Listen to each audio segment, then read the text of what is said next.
মই ৰমজানৰ কবিতা অনুষ্ঠানত পাঠ কৰিব খোজা কবিতাটোৰ শিৰোনাম কেনে আছে বাৰু পেলেষ্টাইনী ৰোজাদাৰ। পবিত্ৰ ভূমি আজি দেশ দেশ মানৱতাৰ বৌদ্ধভূমিত পৰিণত। ভোকে তৃষ্ণাই ছটফটাই তিল তিলকৈ জনতাৰ জীৱন মৰণ যুঁজ অব্যাহত। নবী ৰাছুলৰ পদধূলিৰে গৰিমামণ্ডিত দেশ আজি নৰপিশাচৰ হাতত ৰক্তাক্ত। এমুঠি অন্ন এচলু পানীৰ বাবেও শিবিৰে শিবিৰে লানি নিচিগা খায়। ৰমজানৰ ৰোজাৰ বাহিৰেও বছৰৰ কত মাহে লঘোণে লক্ষ লক্ষ দেশ ভক্ত নৰনাৰী। সেই সুখীত খবৰ ৰাখিছেনে বাৰু? ৰমজানৰ ৰোজাৰ নামত তোমালোকৰ আখলত যেতিয়া মেটমৰা সুস্বাদু চাহৰি ইফতাৰ মুকলি আকাশৰ তলত পেলেষ্টাইনী মা ভগ্নীৰ চৌকাত খাদ্যৰ নামত কেনেকৈ সিজিছে পশুৰ ৰাহপাত।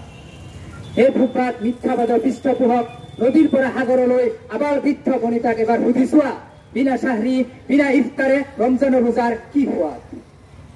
গৃহহাৰা আত্মীয়ৰ বিয়োগত দগ্ধ হৃদয়ে ফৰজ ৰোজা ৰাখি কিনো শিশু দমন কৰিব। শত্ৰুৰ হিংসাৰ দাবানলত ইতিমধ্যে জ্বলি পৰি দেশ চাৰখাৰ। কি যন্ত্ৰণাময়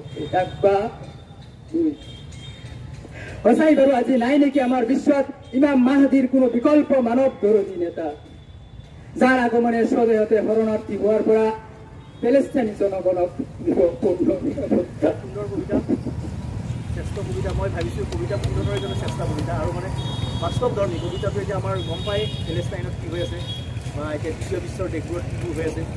গতিকে এটা সুন্দৰ স্পষ্টৰ ওপৰত প্ৰকাশ কৰিছে। এতিয়া এখন ধ্বংসাত্মক সমাজলৈ পৰিৱৰ্তিত হৈছে তাৰ এটা স্পষ্টৰ কবিতাটো প্ৰকাশ পাইছে। আৰু মোৰ দৃষ্টিকোণত গোটেইখিনি পঢ়া নাই, এই কবিতাটোৱে চাগে এই কবিতা সুন্দৰৰ এটা উল্লেখযোগ্য বা শ্ৰেষ্ঠ বুলি নকওঁ, এটা উল্লেখযোগ্য এটা স্পষ্ট ৰূপত প্ৰকাশিত এটা কবিতা বুলি মই অনুমান কৰিছোঁ।